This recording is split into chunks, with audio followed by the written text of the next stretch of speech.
পরে মানুষকে উনি জীবিত করতে পারতেন আল্লাহর হুকুমে। উনি একদিন আল্লাহর পয়গম্বর হযরত ঈসা আলাইহিস সালাম কবরের পাশ দিয়ে যান, দেখেন একটা মা কবরের পাশে কবর ধরে কান্নাকাটি করে। হযরত ঈসা আলাইহিস সালাতু ওয়াস সালাম ওই মহিলাকে ডাক দেয়া কাজ, ও মা কি হয়েছে আপনার, কেন কান্নাকাটি করেন, কেন এখানে আপনি? মহিলা তখন চোখটা মুছতে মুছতে ঈসা আলাইহিস সালামকে বলেন, ওহে যুবক, তোমাকে তো আমি চিনতে পারলাম না, আমাকে তুমি চিনবে না রে যুবক।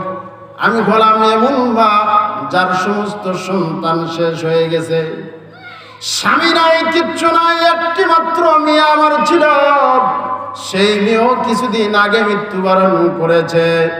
যাকে নিয়ে আমি বেঁচে থাকার স্বপ্ন দেখতাম, এমন মেয়ে কয়েকদিন আগে মৃত্যুবরণ করেছে।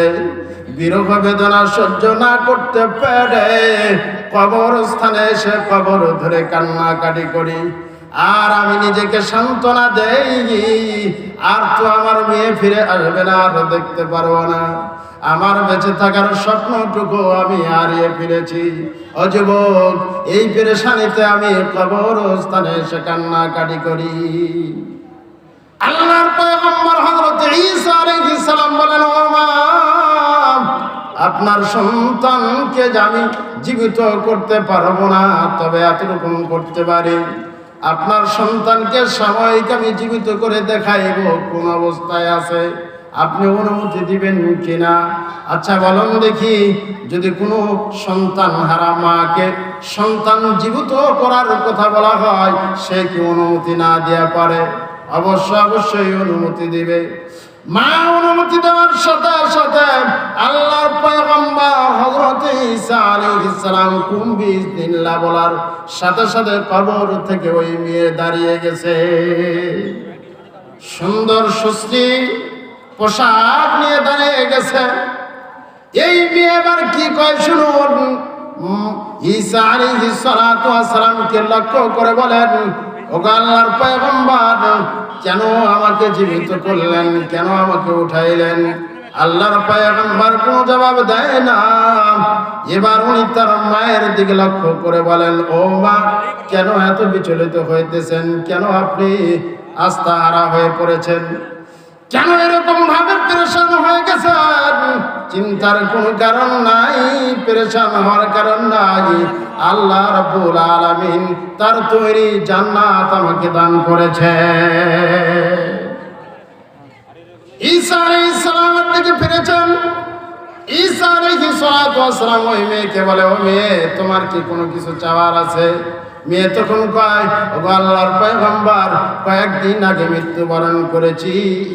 আজরাইল আলাইহিস সালাম আমার কাছে এসে যেভাবে থাপা দিয়েছে, আক্রমণ করেছে, আমার শরীর থেকে রূহটা বের করার জন্য পাঞ্জাটা মেরে দিয়েছে পয়গম্বর। যে কষ্ট আমি পেয়েছি, ওই কষ্ট এখনো পর্যন্ত আমি আমার দেহ অনুভব করতেছি। ও পয়গম্বর, শেষ আর যে আমার এটা, আমি তো আবার কবরে যাব, আমার যেন আর ওই রকম শাস্তি না হয়, শাস্তি ছাড়া যেন আমি আবার কবরে ফিরে যেতে পারি। এখান থেকে বোঝা গেল মৃত্যুর যন্ত্রণাটা কিরকম যন্ত্রণা। আল্লাহ নবী বিশ্ব নবী রাহমাতুল লিল আলামিনের একজন সাহাবী, জালিলুল কদর সাহাবী হযরত ওমর রাদিয়াল্লাহু আনহু রাজত্বকালে পাশে কাবকে ডাক দিয়ে বলেন, কাব রে, মৃত্যুর একটা মিসাল আমার কাছে দাও, মৃত্যুর যন্ত্রণা কেমন? হযরত কাব বলেন, ও আল্লাহর নবী সাহাবী, ইয়া আমিরুল মুমিনিন, ওয়া মিসলু শাজারাতিন কাসীরাতিশ শাওকি ফি জাওফি ইবনে আদম। উনি বলেন, ও আমিরুল মুমিনিন, মৃত্যুর যন্ত্রণা হলো কাঁটাওয়ালা একটা গাছ। কি গাছ? কাঁটাওয়ালা একটা গাছ, যে গাছের উপরে কোনো মানুষ পড়ে গেছে, পুরা শরীরের মধ্যে কাঁটা ঢুকে পড়েছে।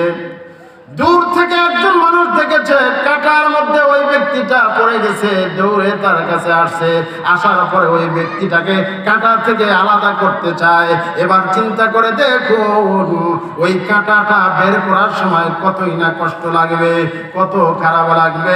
আল্লাহ নবী, বিশ্ব নবীর সাহাবী হযরত ওমরকে বলেন, ওগো আমিরুল মুমিনিন, এর চেয়েও বেশি কষ্ট হয় যখন কোনো বান্দার কাছে আজরাইল আলাইহিস সালাম আসে রূহটা কবজ করার জন্য, পাঞ্জাটা মেরে দেয়, তার চেয়ে বেশি কষ্ট অনুভব হয়, তার চেয়ে বেশি কষ্ট অনুভব হয়। সকলের এরকম কষ্ট হয়? হ্যাঁ, ভালো নাই মন্দ নাই, সকলের এমন কষ্ট হয়।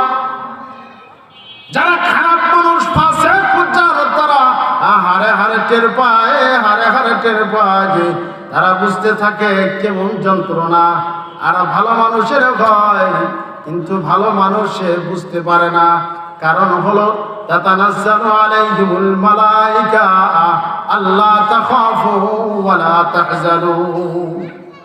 ফেরেশতারা আসমান থেকে ভালো মানুষের কাছে শিখায়, ও মুমিন বান্দা, চিন্তার কোনো কারণ নাই, পেরেশানের কারণ নাই। ওই যে দেখো জান্নাতে তোমার জন্য নাজ ও নিয়ামত রেখে দেওয়া হয়েছে, তুমি দুনিয়াতে আশা পূরণ করতে পারো নাই, সব নিরাশায় পরিণত হয়েছে। ও মুমিন বান্দা, আমার আল্লাহ রাব্বুল আলামিন তোমার জন্য জান্নাতে রেখে দিয়েছেন, হুরে গিলমান রেখে দিয়েছেন। তুমি ওই যে চেয়েছো স্বচ্ছ মধু পান করার জন্য, পাও নাই, মধুর নহর রেখে দেওয়া হয়েছে।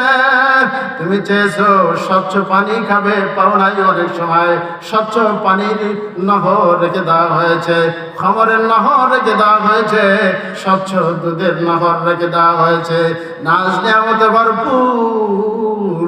আসো আসো আসো আসো আসো, এই যে জান্নাত তোমার জন্য অপেক্ষা করতেছে। এমন সময় ওই মুমিন বান্দা তাকিয়ে থাকে আর হাসতে থাকে, হাসতে থাকে, এই অবস্থা হইতে থাকে। অন্যদিকে আজরাইল আলাইহিস সালাতু ওয়াস সালাম তার প্রাণবায়ুটা নিয়ে যায়, সে টেরও পায় না। সুবহানাল্লাহ, টেরও পায় না কখন এই অবস্থা হয়ে গেছে। এরপরে ফেরেশতারা তার রূহটা সুন্দর একটা রেশমি রুমালের মধ্যে পেঁচাইয়া আকাশের দিকে নিয়ে যায়। আকাশে থাকা ফেরেশতারা কয়, কাকে নিয়ে আসছে তোমরা? ফেরেশতারা কয়, ওই যে মুমিন বান্দা দুনিয়াতে নামাজ আদায় করেছে, ইবাদত বندگی করেছে, রমজান মাসে রোজা রেখেছে, আর আল্লাহর দেওয়া হুকুম অনুযায়ী নিজের জীবন পৃষ্ঠাকে গঠন করেছে, এই ব্যক্তির রূহকে আমরা নিয়ে যাই।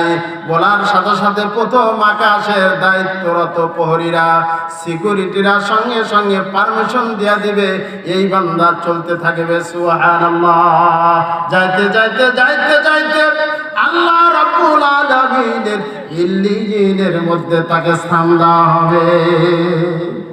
কাল্লা ইন্না কিতাবাল আবরার লাফি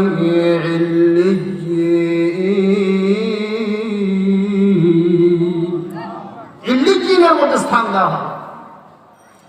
অন্যদিকে যারা কাফের, যারা মুশরিক বেদুইন আছে, তাদের রূহকে কবজ করবে শক্তির সাথে, প্রত্যেকটা মুহূর্ত সে টের পাইবে, হারে হারে টের পাইবে।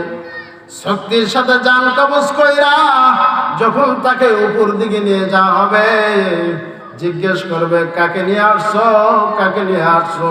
বলবে, ওই ফাসিকের দেহটা, রূহটা নিয়ে আসছি, ওই যে ফুজ্জারের রূহটা নিয়ে আসছি। ওই সময় ফেরেশতারা বলবে, না না, পারমিশন দেওয়া হবে না, অনুমতি দেওয়া হবে না, উপরে যেতে দেওয়া হবে না। ওই সময় ফাসিকের রূহটা ফেরেশতারা নিচের দিকে নিয়ে যাবে, একেবারে সিজ্জিনের মধ্যে জাহান্নামে স্থান দিয়া দিবে।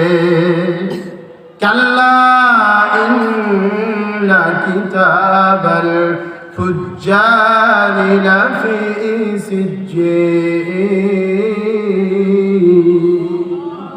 সিজ্জিনে স্থান দেওয়া হবে। আমার বন্ধুগণ, এইভাবে দুইটা পার্টে বিভক্ত করা হবে। মুমিনরা ডানপন্থী আর ফাসিক ফুজ্জার বেদিনরা বামপন্থীতে পড়ে